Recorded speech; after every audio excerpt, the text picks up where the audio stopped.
कभी वह समय था जब सर्कस में लोगों की भीड़ उमड़ा करती थी। मैं बात कर रहा हूँ सन 1995 की। इससे पहले जहाँ भी सर्कस लगा करती थी, लोगों का हजूम बच्चों को साथ लेकर सर्कस देखने के लिए उमड़ पड़ता था।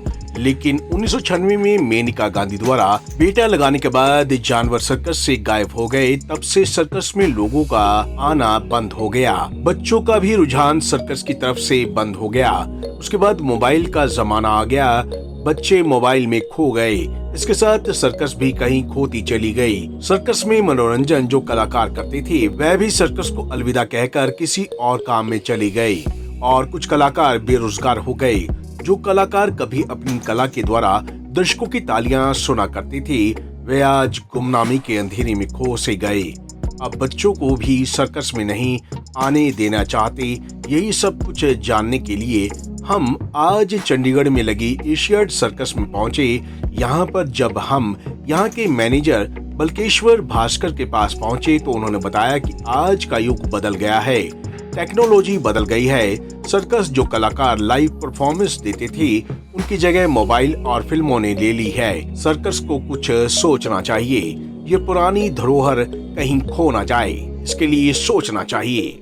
वेनिश इंडस्ट्री है, इसमें कलाकारों की बहुत मेहनत है। रोज 8-8 घंटे 6-6 घंटे प्रैक्टिस करने के बाद ये कलाकार शो दिखा सकते हैं। रोज 3 शो होते हैं, 1 बजे, 4 बजे और 7:30 बजे। आप आएँ और इन कलाकारों का हौसला अफजाई करें। आपको देखने पे पता चलेगा कि भी इन कलाकारों की क्या मेहनत है। नए नए साधन आ रहे हैं आजकल, जैसे मोबाइल, इंटरनेट, टीवी आ गए हैं और हो गए हैं। लोग वहाँ पर देखकर ज़्यादा खुश हो जाते हैं, जबकि वेयर हम यहाँ लाइव परफॉर्मेंस करते हैं। जो कुछ होता है आंखों के सामने होता है, उसमें कुछ भी ऐसा नहीं है कि जो हम छुपा सकें।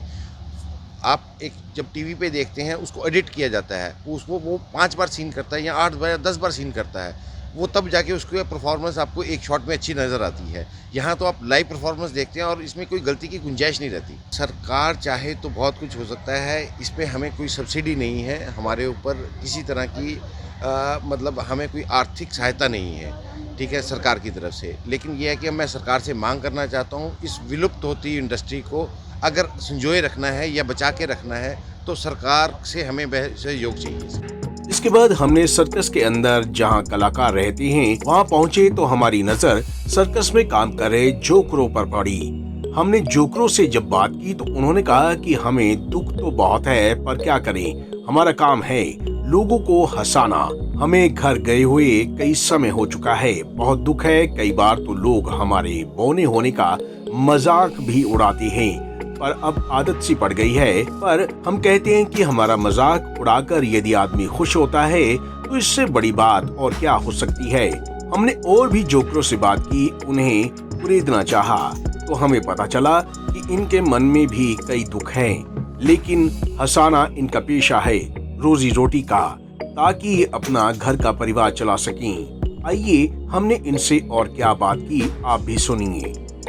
सीखने के टाइम मेहनत लगती है, सीखने के बाद मेहनत नहीं लगती, फिर तो वो रेगुलर हो जाता है ना, रूटीन बन जाता है, फिर नहीं मेहनत लगती। जानवर नहीं है सर्कस में इतना, इस वजह से पब्लिक डाउन हो गए हैं। जानवर वगैरह थे तो अच्छा चल रहा, बस यही है कि एनिमल भेज दे हमारे सर्कस में दोबारा से, यही है। मेहनत तो काफ़ी लगती है, हंसाना कोई हर किसी के बस की बात नहीं है। घर वालों को वैसे तो मिला, अभी तो लॉकडाउन खुला हुआ है, 1 साल करीब होने जा रहा, लेकिन क्या है कि हम लोग स्टार्टिंग से यही करते आ रहे हैं, तो इसलिए अब जब तक का कोई ऐसा कोई मतलब हम लोगों के पास कोई साइड काम नहीं है, तो इसीलिए सर्कस कर रहे हैं। ज़िंदगी के बारे में क्या कहना चाहते हैं, जो ज़िंदगी में ऊपर वाले ने जो जिम्मेदारी दी है वो हिसाब से अपने हिसाब से सही निभा रहा हूँ। घर की जिम्मेदारी है, कुछ ये भी एक पार्ट है जीवन का, जो ऑडियंस को हंसाना है वो भी सही निभा रहा हूँ। गौरतलब है कि चंडीगढ़ में सर्कस का आयोजन किया जा रहा है, ऐसे में कुछ लोग इसे देखने भी पहुंच रहे हैं। पंजाब केसरी टीवी के लिए चंडीगढ़ से कुलदीप कुमार की रिपोर्ट।